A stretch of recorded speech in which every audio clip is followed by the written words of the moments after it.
মনে রেখো, শহীদের স্বপ্ন, যুদ্ধাহত জুলাই যোদ্ধাদের স্বপ্ন পূরণ ছাড়া রাজপথ থেকে বিচ্যুত হতে পারি না আমরা। বর্তমান সরকারকে আমরা বলতে চাই, ফ্যাসিবাদ বিরোধী আন্দোলনের সবচেয়ে বড় অংশীদার ছিলেন আপনারা। যেই জুলাই বিপ্লবের উপর ভিত্তি করে ক্ষমতার মসনদে বসেছেন, সেই জুলাই বিপ্লবের সঙ্গে যদি গাদ্দারি করেন, ক্ষমতার মসনদে থাকবার কোনো অধিকার আপনাদের থাকবে না। আপনাদের প্রথমে পায়ে ধরে বলবো, তারপরে হাতে ধরে বলবো। যদি পায়ে ধরে হাতে ধরে বললে কথা না শুনেন, ঘাট ধরতে আমাদের এতটুকু হাত কেঁপে উঠবে না।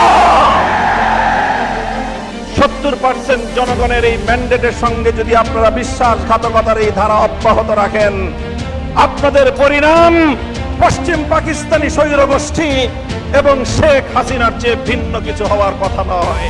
ফ্যাসিবাদ বিরোধী আন্দোলনের শক্তিগুলো ঐক্যবদ্ধভাবে অত্যন্ত সুশৃঙ্খল এবং নিয়মতান্ত্রিক উপায়ে ধাপে ধাপে সামনের দিকে অগ্রসর হচ্ছে। তখন গণভোটের এই রায় বাস্তবায়নের দাবিকে দুর্বল করার লক্ষ্যে ভেতর ও বাহির থেকে নানা ধরনের ষড়যন্ত্র এবং চক্রান্ত পরিচালিত হচ্ছে। আমাদের এই ঐক্য শুধুমাত্র ক্ষমতার ভাগ বটোয়ারার জন্য হয়েছিল না। আমাদের ঐক্য শুধুমাত্র আমাদের এই রাজনৈতিক 11টি দলের ভাগ্য করার জন্য আমরা ঐক্য করি নাই। আমাদের ঐক্যের যাত্রা শুরু হয়েছিল জুলাই বিপ্লবের উদ্দেশ্য বাস্তবায়নের লক্ষ্যে। যে জুলাই সনদ প্রণীত হয়েছে, সেই জুলাই সনদ বাস্তবায়নের আন্দোলন থেকে আমাদের এই ঐক্যের যাত্রা শুরু হয়েছে। আমাদের এই ঐক্যের যাত্রা শুরু হয়েছিল জুলাই বিপ্লবের উদ্দেশ্য বাস্তবায়নের লক্ষ্যে। সুতরাং যতদিন পর্যন্ত জুলাই বিপ্লবের লক্ষ্য অর্জিত না হবে, ততদিন পর্যন্ত আমরা ঐক্যবদ্ধ আন্দোলন চালিয়ে যাব ইনশাআল্লাহ। আমরা জুলাই বিপ্লব যারা করেছিলাম, আমরা দীর্ঘ 17 বছর পর্যন্ত ফ্যাসিবাদের নির্মম নির্যাতনের শিকার যারা হয়েছিলাম, আমাদের নেতা কর্মীরা গুম খুন হত্যাকাণ্ডের শিকার হয়েছিল, আমাদের ভাইয়েরা শাপলা চত্বরে রক্ত দিয়েছিল, আমাদের ভাইয়েরা 2021 সালে মোদী বিরোধী আন্দোলনে রক্ত দিয়েছে, আমাদের ভাইয়েরা 2024 সালের ফ্যাসিবাদ বিরোধী বৈষম্য বিরোধী আন্দোলনে রক্ত দিয়েছে। প্রায় 1.5 সহস্র শহীদের রক্ত বিধৌত বিপ্লব, 30,000 জুলাই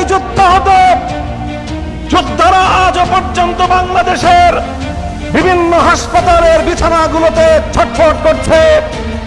আমাদের অনেক ভাই বোনেরা চিরদিনের জন্য চোখের জ্যোতি হারিয়ে অন্ধত্বকে বরণ করেছে। আমাদের ভাই বোনেরা অনেকে চিরদিনের জন্য পঙ্গুত্বকে বরণ করে নিয়েছে। মনে রেখো, শহীদের স্বপ্ন, যুদ্ধাহত জুলাই যোদ্ধাদের স্বপ্ন পূরণ ছাড়া রাজপথ থেকে বিচ্যুত হতে পারি না আমরা। বর্তমান সরকারকে আমরা বলতে চাই, আপনারাও ফ্যাসিবাদ বিরোধী আন্দোলনে আমাদের সহযোদ্ধা ছিলেন। বরং আমি আরো এক ধাপ এগিয়ে বলতে চাই, ফ্যাসিবাদ বিরোধী আন্দোলনের সবচেয়ে বড় অংশীদার ছিলেন আপনারা। তাই আমরা আপনাদের কল্যাণকামী।